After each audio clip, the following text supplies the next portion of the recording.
In May of 2011, we flew to Memphis to attend a college graduation for some relatives and visiting relatives. And then afterwards, we embarked on a 10-day rail fanning expedition. First stop was Springdale, Arkansas, headquarters to Arkansas and Missouri, which at the time was an all Alco regional railroad. They, of course, got 3 GE engines now.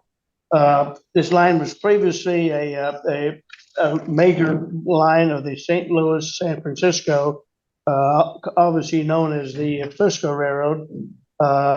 Burlington Northern sold it to the A&M. They leased it for a while and then they sold it. So anyway, we got to Springdale a little after dark, and and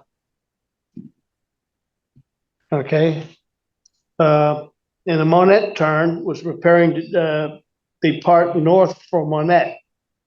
And then this has been a daytime run until shortly before our arrival. Because of track work north of Springdale, they rescheduled this run for the night.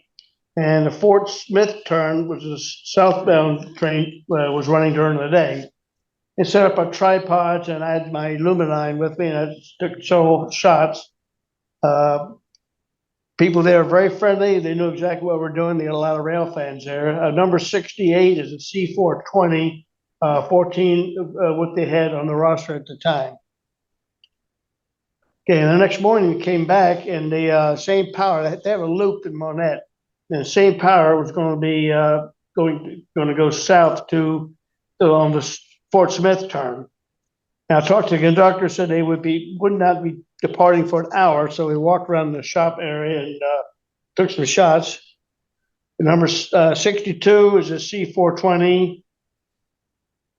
Number 16 is a T6, one of 6 they had at the time. It's pretty rare.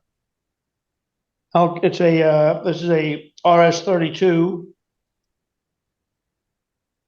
and this is a deadline. I guess they take a lot of these, have these old derelict engines. They use them for parts service. This is an MLW.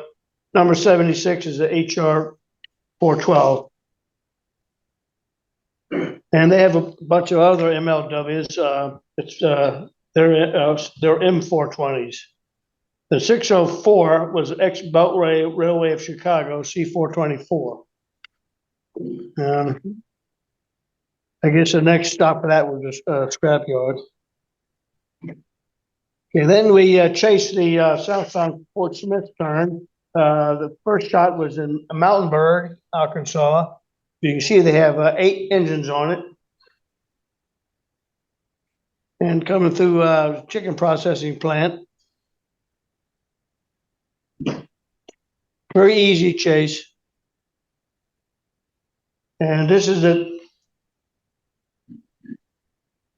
Fayetteville. This is the only overhead shot on this entire line. I wasn't aware of that.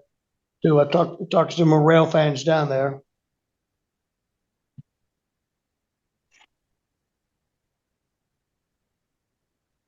Just a little bit further south near Greenland, and got the town of Winslow.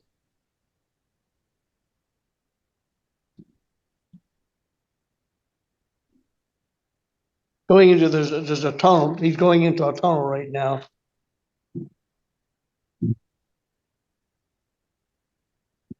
And this is a little further south. Okay, we get to Van Buren. See, it's an old station that was the big station of the Frisco days. And that semaphore on the left is a permanently fixed. It's just it lights up, I guess, as trains approach, but just to slow them down. And then we never saw the train. Apparently, they had another line across the river in the Fort Smith, so we missed it. But we went into Fort Smith and looked around, and then we saw this UP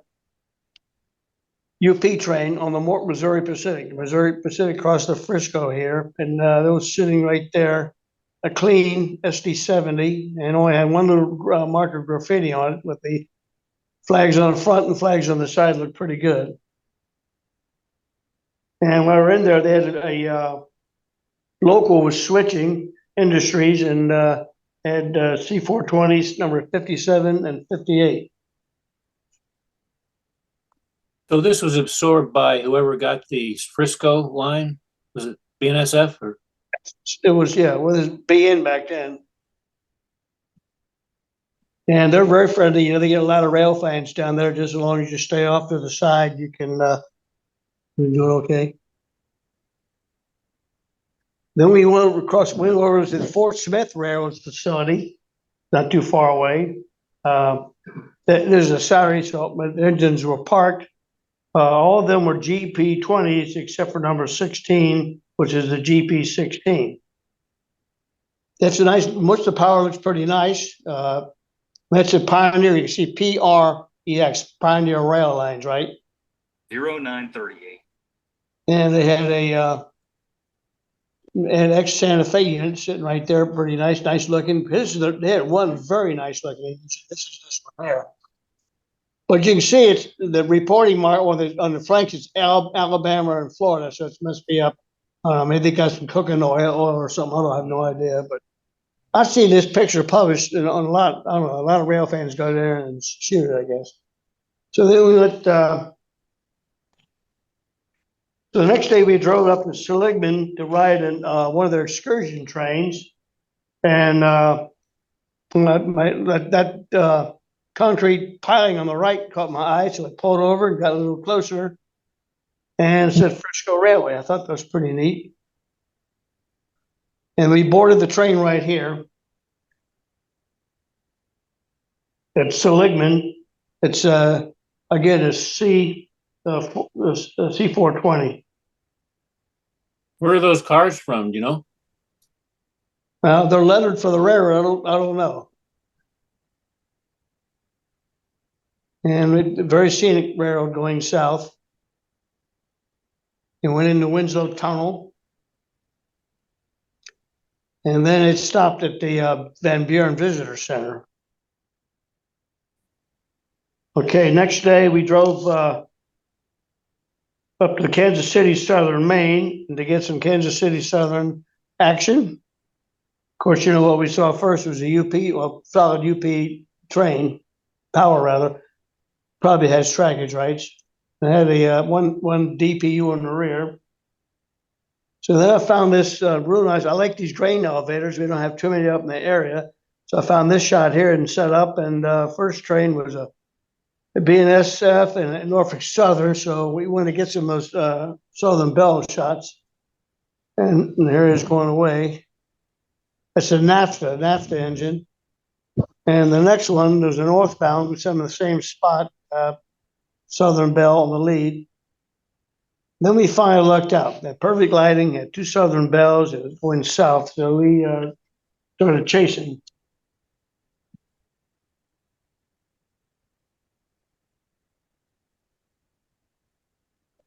And we went to next shot was Stillwell. They went to a siding there, meet with a northbound Stillwell. There he is stopped, and the northbound showed up with that gray ghost. And we went over to follow a little bit further, went over to the Salisaw. It's where it crosses the UP, which used to be in the Missouri Pacific. Waited a long time, and we decided to get something to eat. We put pennies on the track. We came back, the pennies were still there. And a few minutes later, a UP train came across. Power wasn't that clean, so he didn't chase it. And then the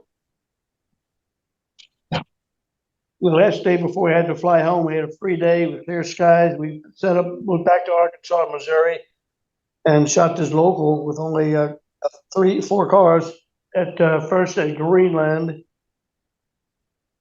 and then Chester, and then Rudy.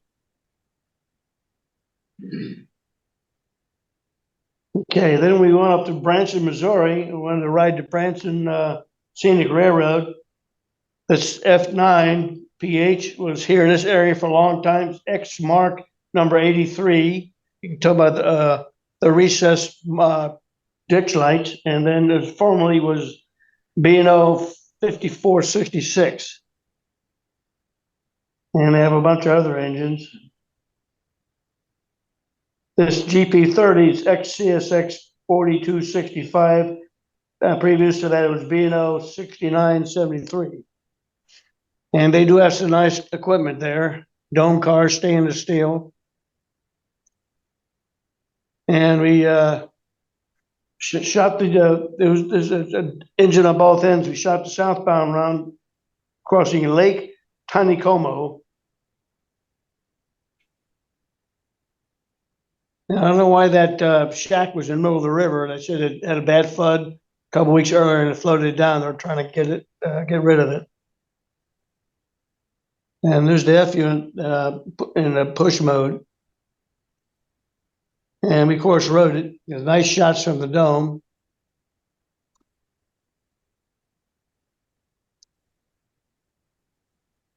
Several tunnels. One thing I noticed is this line is very inaccessible. We saw no crossroads, no chasers or anything. So I think it's kind of hard to photograph. So then we went to south of Branson and Eureka Springs, Arkansas. It's the Eureka Springs and North Arkansas Railroad. The tourist line operates 2.2 miles over a former Frisco branch, which connected with the Frisco Main and Seligman and brought passengers to Eureka Springs without sending warm bath springs here. But the years of depositing waste into the ground above the springs became very contaminated and had to be shut down permanently.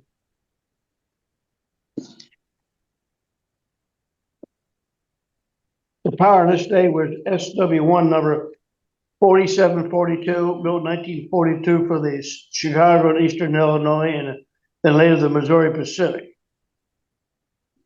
And they have a really nice Frisco station, which was built in 1912. And they have one steam engine under heavy repair for use for the future, hopefully. And the real gem was this 1951 Chevy station wagon, which actually runs. And a couple of years later, they had an NRHS convention down there, and they actually was running people in that car up and down the line. Okay, then we went up to Burlington Junction Railway in Burlington, Iowa, and the attraction there was C415s, excuse me. Okay, the 701, they have a 1 mile ex-Rock Island line to the B&S yard in Burlington. And it operates at this one here at this Iowa yard.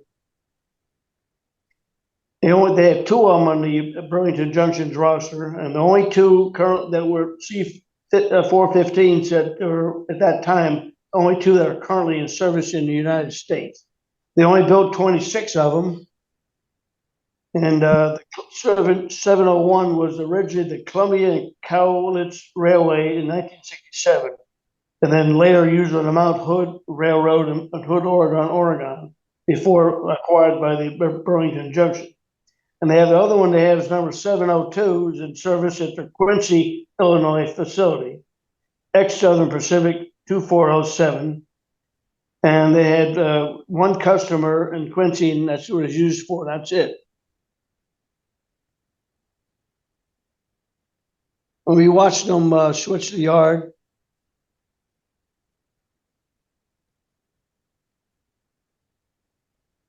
and then they went over to the BNSF yard, and we chased. Very, very slow, easy chase. It was nice to see a rare diesel like this in service. I don't know if it's still in service now. This is 13 years ago.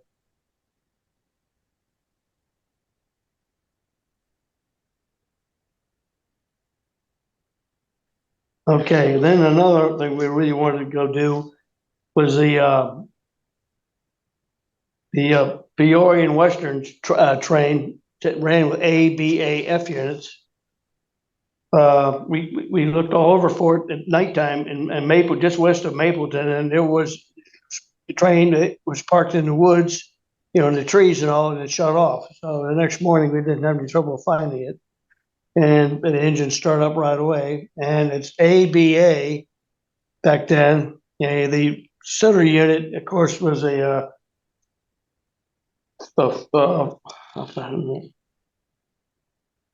Algoma Central.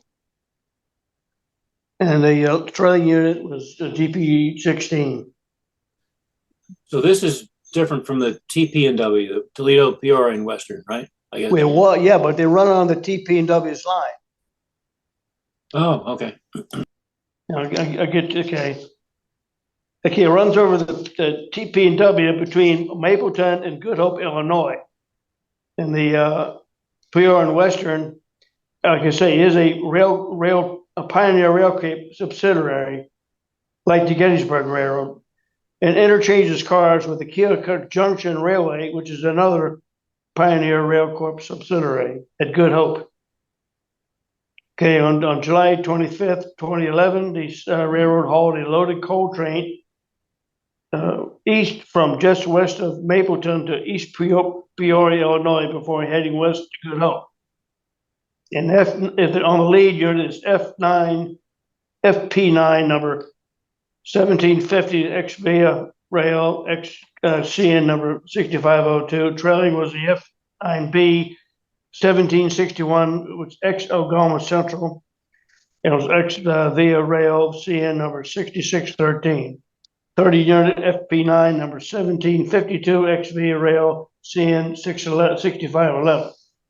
And the fourth one was a GP-16 number 1603.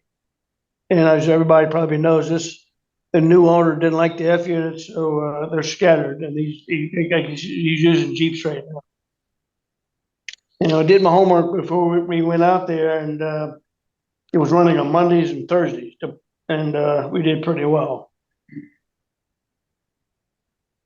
Close up of the B unit, still has the bears on it from the Algoma Central. There's the ugly sister. Here's coming into Mapleton.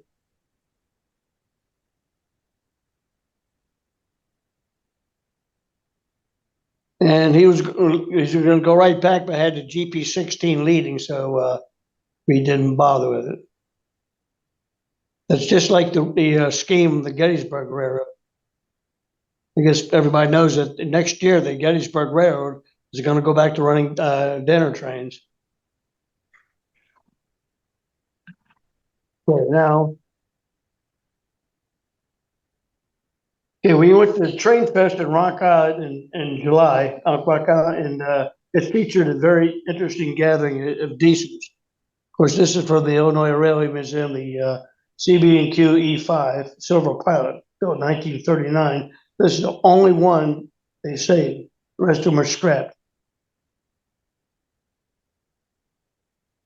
It's Northwestern unit number 411. When I was going to school in Chicago, we rode behind this very engine many times. It didn't look like this. And this is the Iowa Interstate engine. They go on display there. And the SW7 from the Illinois Railway Museum also. And they operated steam excursions over the former Rock Island, Maine, with the Chinese-built 210-2 number 6988. Here it is crossing the Mississippi River on the Arsenal Bridge from Illinois into Iowa. And Jim Kleeman and his brother John was courteous enough to put up with Teresa and I. We chased together the 765 trips during this Train Fest facility. A lot of nice shots. Unfortunately, the Amtrak engines behind it, but still, it's nice to see steam out in the main line. And of course, if you're in the area, you got to go by the Iowa Traction in Mason City. And we got there at night, and this was sitting right at the soybean plant. And with 3 flashes on lumen line, I got a pretty good shot. This is the last electrically powered common carrier railroad in the United States. It began operations between Mason City and Clear Lake, Iowa. And it goes back to 1896.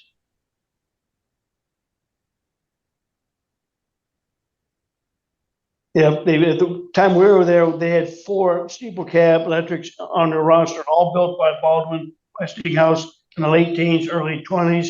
Number 50 was built 1920 for the Washington Old Dominion Railroad, not too far from here. Sold to Krandick in 1947, Kansas City and Kaw Valley in 1955, and Iowa Traction in 1962. And I think everybody's been in there.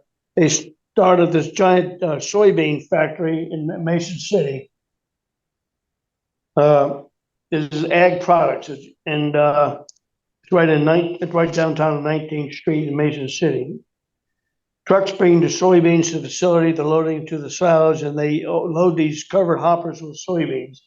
Typically, they haul 4, maybe 5 of these covered hoppers because they're pretty heavy. They go to the interchange with the Canadian Pacific, which previously was the Iowa, Chicago, and Eastern. Originally, it was the Milwaukee Road. The typical day on Iowa Traction Railroad is for the crew to move loaded soybean hoppers from the AG Products soybean plant to the CP interchange point. It's about a mile. And then come back with empty hoppers and spot them at the plant.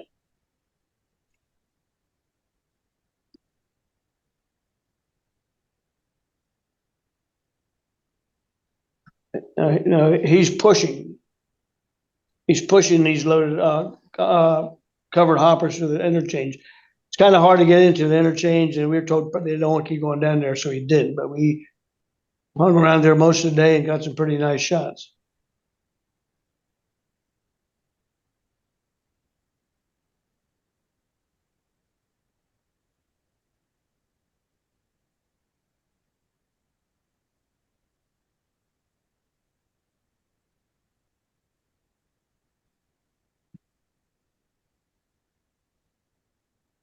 Go back for they just picked up another cut, and it's going to go back.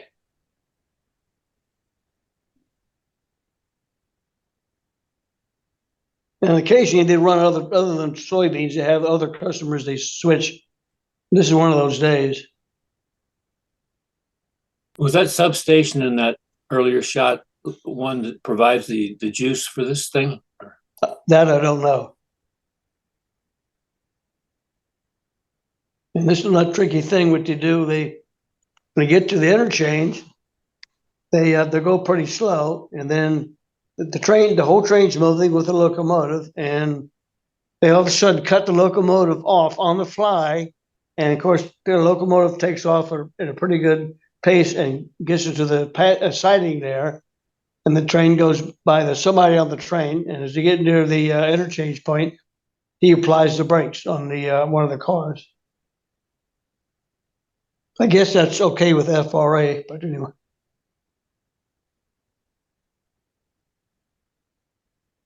And then they bring a load of hoppers back. You know, it's going to catch up with the train.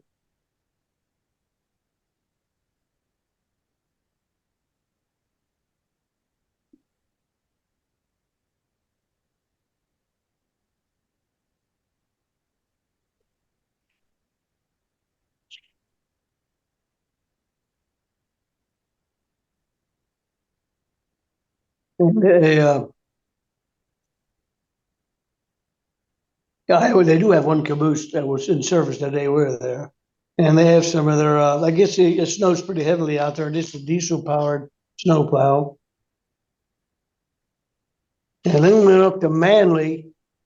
You can tell by the water tank. Up Manly, Iowa, that was a former Rock Island spine line. And it went from, when the Rock Island went under, they went to Chicago Northwestern for a while, and then UP took over Northwestern. But they run these trains pretty often and pretty fast through here. An interesting roundhouse still sitting there when we were there.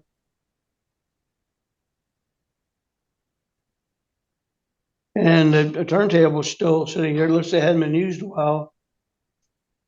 Looked inside, and they have like bulk concrete and cinder blocks and things like that. At least inside the roundhouse, but at least it's still in use.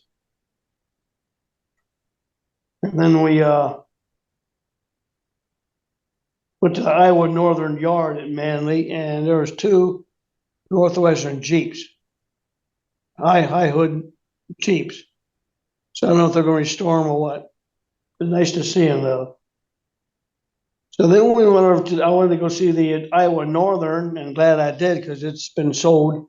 We went to Nora Spring, the connection with the CP, which is the, previously the, Iowa, Central and Eastern, and then originally the Milwaukee Road. And we chased this train.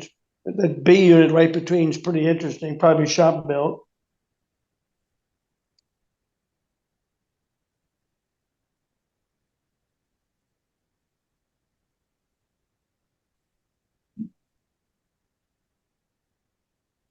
I really enjoyed seeing this at Rock Island Station.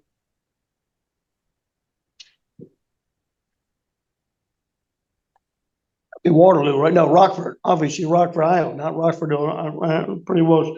And the lady was doing some restoration work, and she invited us in, and was very friendly, took some shots.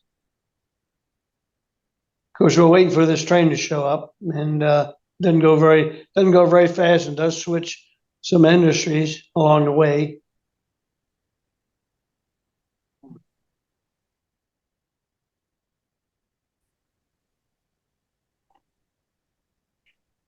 Okay, then we went to the Boone and Scenic Valley Railroad, and that's Via Rail FP9 on the dessert train. And it was getting ready to leave, so we chased it.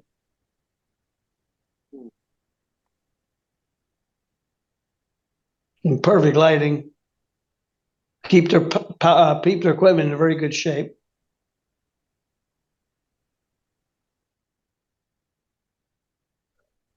And they have a big loop at Fraser. They turned around at Fraser and went back to Boone. You also have this Chinese built engine.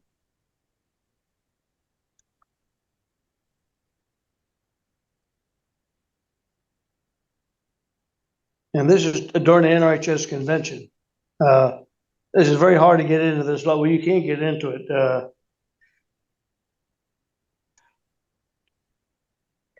That's a Chinese Class J 282.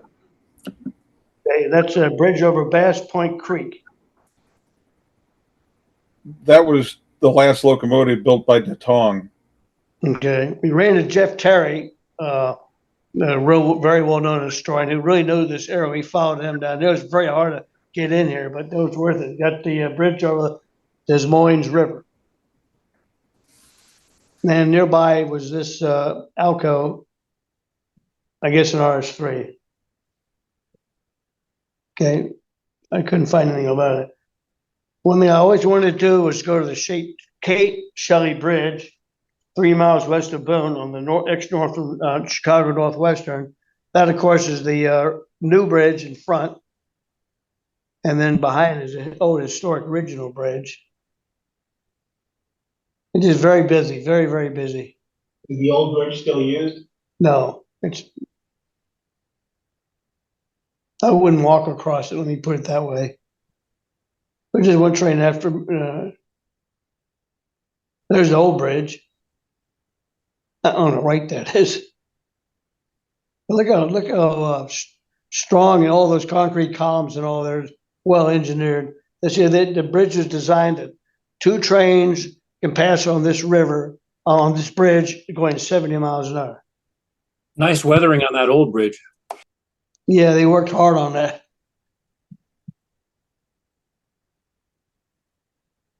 Okay, then we went to Olean, New York, and these are pretty friendly people. And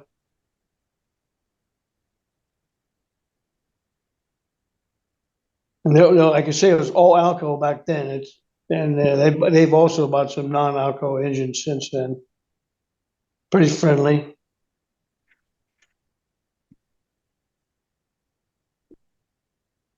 This is in September 2012.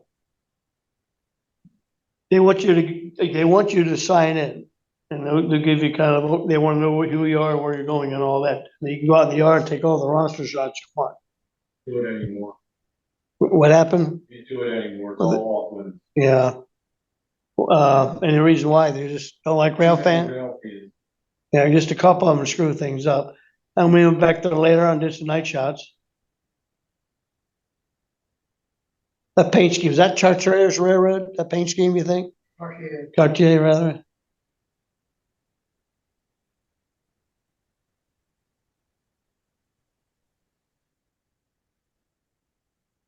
The next morning, we decided to chase a train from, Olean west of Falconer. The Fort, this is a C 424. Behind it was a C 430, number 430.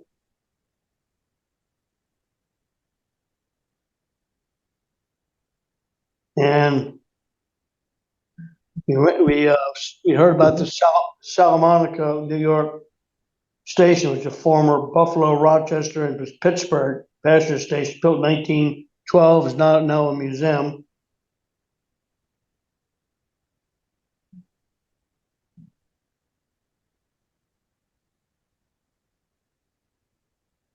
There's several other railroads here. And I guess this is leftover from the Erie days. There's a lot of concrete. I guess it held coal.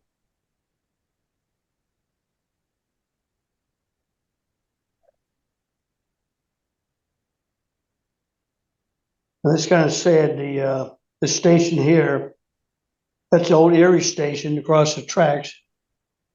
And it was in pretty bad shape then. If anybody knows anything more about it, chime in. Owned by the Seneca Nation and Indians. They didn't want people going in there and setting fire. Well, somebody did. I think it is pretty much burned. I think it's demolished. I'm not sure. A darn shame. Anyway, while we're there, our train showed up. Had to wait a long time. First shot was at Carrollton, New York. Coming by the state, and then coming by the station. We flushed it out. We went east and flushed it out. This is at Randolph. And then this is at Falconer. And then the crew went to lunch.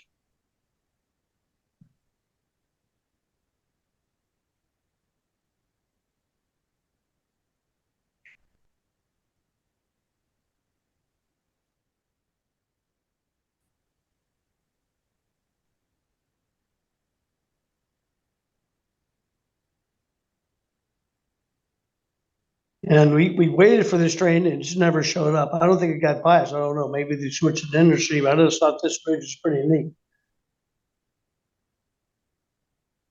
In Jamestown, New York.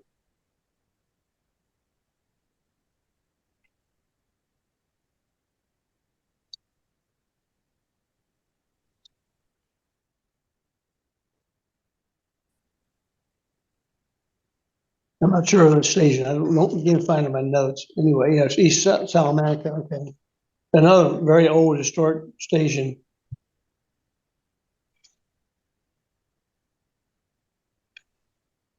And then the trains that run out of New York, they originate in Olean and go south to Pennsy. They always, as soon as you get across the New York state line into Pennsylvania, they stop and they refuel. They have a company that comes and refuel them because the taxes in New York are unbelievably high. So here they are being refueled. We shot several trains here at North Eldred, Pennsylvania, being refueled.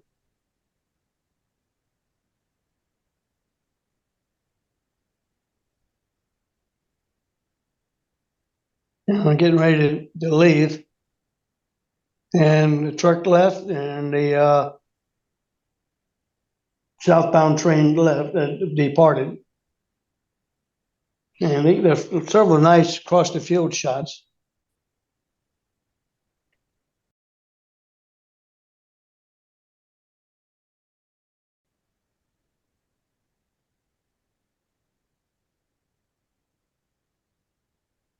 Yeah, we're at Sartwell, about a mile north of Port Allegheny.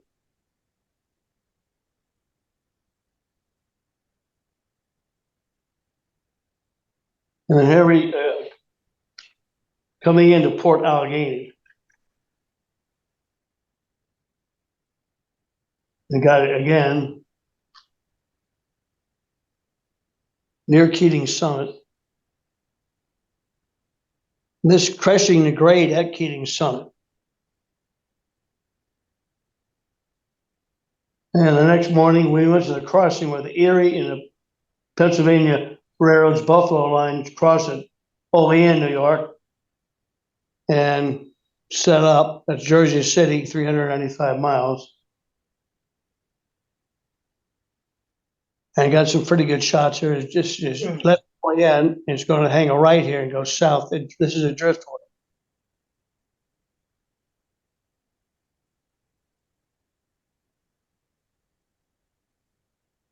Going through North Eldred today, did not need fuel.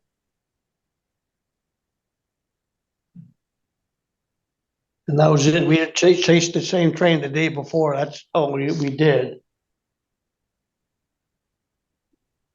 Okay, so then we went down to the Genesee and Wyoming train in Bradford, Pennsylvania on the XBR&P. These look like SD45s, but they're SD45 shells, but the innards are not SD45.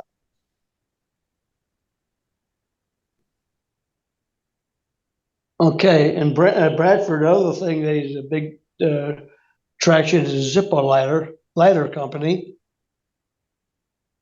And that's their lights in the parking lot. And that's where Zippo lighters are made. We asked me going for a tour. He said, no tours, no photographs. So that's about it. I guess with the decline in smoking, I guess they're not too busy these days. And another trip we went to, Attica and Arcade, had a GE 65-ton switcher number 112, and it was built in 1945. And they have an Alco 280 number 18 built in 1920. We rode the morning train into the line and back. The afternoon train is usually diesel, but they decided to run steam on this day.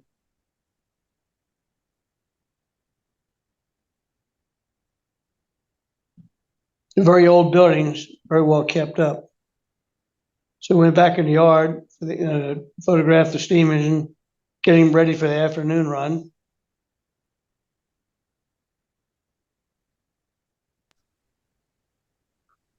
What's that Confederate flag doing on that edge? Way up north. Well, I don't know. I just noticed that.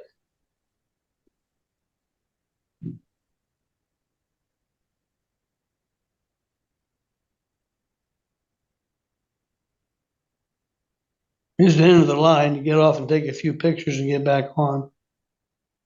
And of course, they run the power around. And this is the afternoon train, excuse me. This afternoon train, this is the only shot we got. Pretty good, not a bad shot crossing the creek. Then if you're in the area, you got to go up here. And this is the Genesee Falls. Just everybody who's been there. We got waiting for Amtrak, which showed up on time. And got a couple CSX trains. We went to Niagara Falls and did some night shots.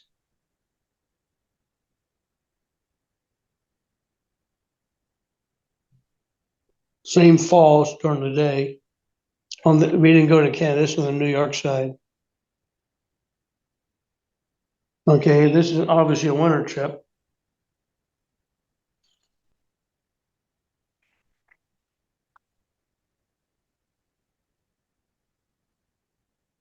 It was,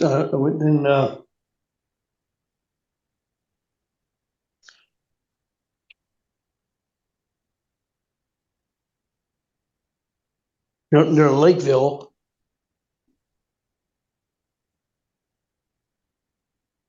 This is, of course, Western New York and Pennsylvania again.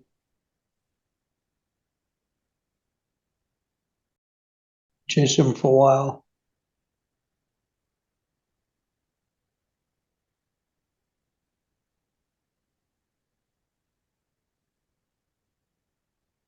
Like that they have those signs there. And I like the snow being kicked up. And then an interesting meet with the Norfolk Southern train here, maybe just Norfolk Southern Power with coal. And then we went back to OAN and chased the southbound driftwood turn. Again, they had the the M430 on the lead. M630 on the lead. I don't know if they're still in use or not, but it sure made a nice sound. There you go, North Eldred again did not need fuel that day. Flew it south. We had a few more shots. It's coming into Port Allegheny.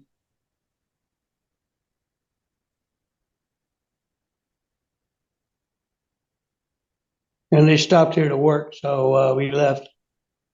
Went over to the Bath and Hammondsport.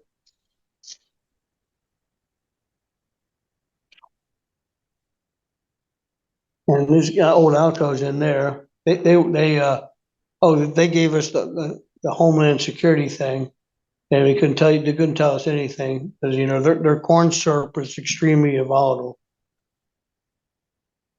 There's more Cartier power. I don't know whatever happened to these. They could have gotten scrapped. I don't know. If anybody knows, chime in.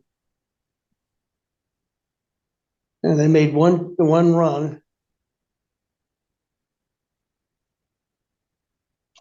with one tank car over to underground propane storage place. Anyway, you can tell on the right side how cold it was. It was -6 degrees. And unfortunately, we brought the right type of winter equipment with us. So that Bath and Hammondsport runs through wine country in New York? Because I saw it says Champagne Trail on there. Yep. And run real slow. We got lots and lots of shots, and they flag every crossing. You get out, They use a lot of ex-Lackawanna trackage, yeah. There's a Avoca station, and again, the guy on the writing on the pilot is he flagged this crossing too.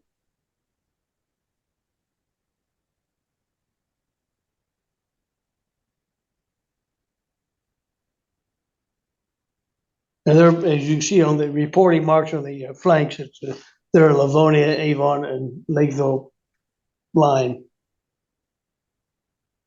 I like these old wooden signal boxes here. They're very old, but I guess probably been replaced with steel by now. But it's kind of surprised to see very old wooden boxes like this still in use.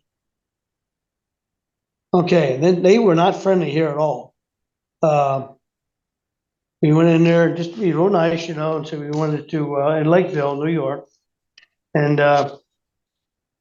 saw there's RS-36 switching, and they said, "Oh, we just had a visit from Homeland Security. They didn't like people coming here and taking pictures." That's the one guy inside the scene. So he said, "Well, just take the one shot and go." So we went out, and the guy, you have to be escorted by an employee. Well, the employee hadn't been a rail fan. He said, "Just don't listen to that Homeland Security crap." And the guy just didn't like rail fans. So anyway, he got the shot here.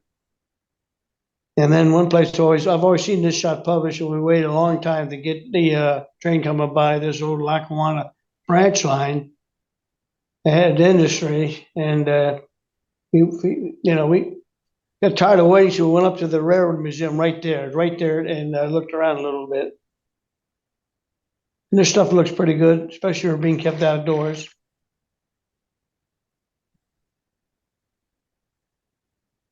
A lot of New York Central passenger cars, lots of them. And we went back and just waited about a half hour, and the train we really wanted to shoot finally showed up.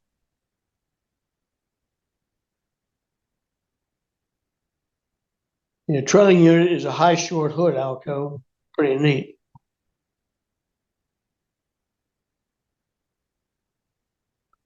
And they stopped at several places along the way, and that switched.